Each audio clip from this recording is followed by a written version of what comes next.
എടുത്തോളാം, എടുക്കാനായി പറയുന്നത്.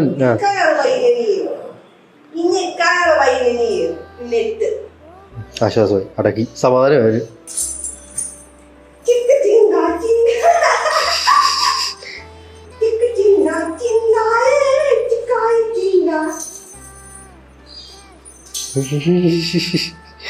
ഇതോടുകൂടി ഞങ്ങളുടെ ഈ ഒരു ഇന്നത്തെ കഴിഞ്ഞിരുന്നു.